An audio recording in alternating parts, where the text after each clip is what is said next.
बच्चों, आज हम पढ़ेंगे पाठ संज्ञा। इस पाठ में हम समझेंगे कि इसकी परिभाषा, संज्ञा के भेद और संज्ञा शब्दों की पहचान किस प्रकार हम कर सकते हैं।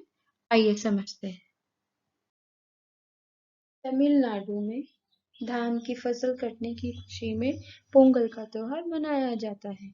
इसमें सूर्य की पूजा की जाती है और उन्हें नए उगे चावल का भोग लगाया जाता है। इस अवसर पर खेत, खलिहान व घर जोश व उमंग से भर उठते हैं। उपर्युक्त उदाहरण में रंगीन पदों पर विशेष ध्यान दीजिए। आपने देखा जिसमें तमिलनाडु, धान, फसल, खुशी, पोंगल, त्योहार, सूर्य, पूजा, चावल, खेत, खलिहान, घर, जोश व उमंग, ये शब्द, ये पद किसी वस्तु, प्राणी, स्थान, भाव आदि का नाम बता रहे हैं। संसार की प्रत्येक वस्तु किसी न किसी का नाम से जानी जाती है और यही नाम शब्द व्याकरण में संज्ञा शब्द कहलाते हैं। संज्ञा की परिभाषा किसी वस्तु, स्थान, प्राणी, अवस्था, गुण या भाव का नाम बोध कराने वाले शब्दों को हम संज्ञा शब्द कहते हैं। बच्चों, अब हम पढ़ेंगे संज्ञा के भेद। संज्ञा के 3 भेद होते हैं। पहला व्यक्तिवाचक संज्ञा, दूसरा जातिवाचक संज्ञा, तीसरा भाववाचक संज्ञा। व्यक्तिवाचक संज्ञा, जो संज्ञा शब्द किसी विशेष व्यक्ति, स्थान या वस्तु के नाम की सूचना दे, उसे व्यक्तिवाचक संज्ञा कहते हैं। जैसे सुनीता, यमुना, रामचरितमानस, मुंबई, नेपाल आदि। आप जिस शहर में रहते हैं उसका नाम, आपके प्रधानमंत्री जी का नाम, राष्ट्रपति जी का नाम, ऐसे अनेक नेताओं के जो भी पद हैं और नाम हैं, हम उन्हें व्यक्तिवाचक संज्ञा की श्रेणी में रखते हैं। संज्ञा का दूसरा भेद है जातिवाचक संज्ञा, जो संज्ञा शब्द संपूर्ण जाति, वर्ग या समुदाय का बोध करवाते हैं, उन्हें जातिवाचक संज्ञा कहते हैं। जैसे नदी, देश, विद्यार्थी, फल, सब्जी, फूल, शहर, पशु आदि जातिवाचक संज्ञाएं हैं। जैसे आप देखेंगे आपके आसपास, आपके पुस्तकें, कॉपी, आपके आसपास पंखा, माता, पिता, आप बच्चे, ये सभी जातिवाचक संज्ञा शब्द कहलाते हैं। संज्ञा का तीसरा भेद भाववाचक संज्ञा, गुण, दोष, भाव, दशा, अवस्था, स्वभाव आदि का बोध करवाने वाले संज्ञा शब्दों को भाववाचक संज्ञा कहते हैं।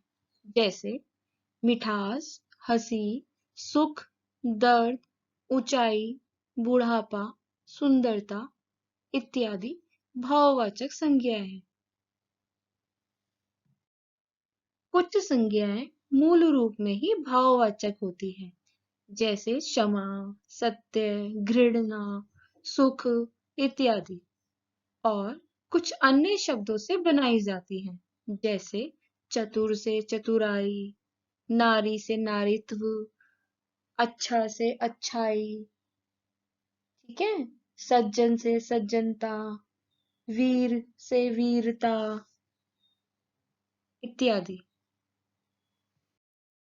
आइए जो हमने आज सीखा उनके कुछ मुख्य पहलू को हम एक बार फिर से दोहरा लेते हैं।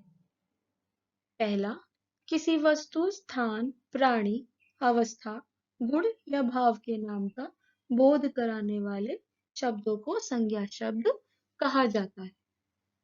दूसरा, संज्ञा के 3 भेद होते हैं। पहला व्यक्तिवाचक संज्ञा, दूसरा जातिवाचक संज्ञा, तीसरा भाववाचक संज्ञा।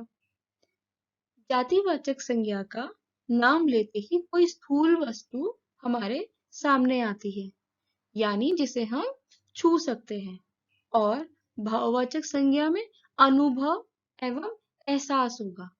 जैसे हम किसी चीज को एहसास कर सकते हैं।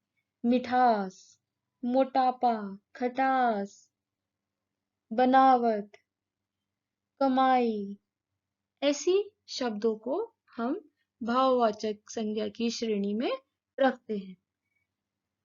व्यक्तिवाचक संज्ञा सदा एक वचन में ही प्रयुक्त होते हैं। जैसे श्री नरेंद्र मोदी जी, मनमोहन सिंह जी, ऐसे अनेक नाम, स्थान के नाम, दिल्ली, आगरा, कानपुर, जयपुर, आप देखेंगे ये सभी एक वचन में ही आते हैं क्योंकि ये किसी विशेष को दर्शाते हैं। इनसे हमें यह पता चलता है कि ये सभी शब्द संज्ञा शब्द हैं।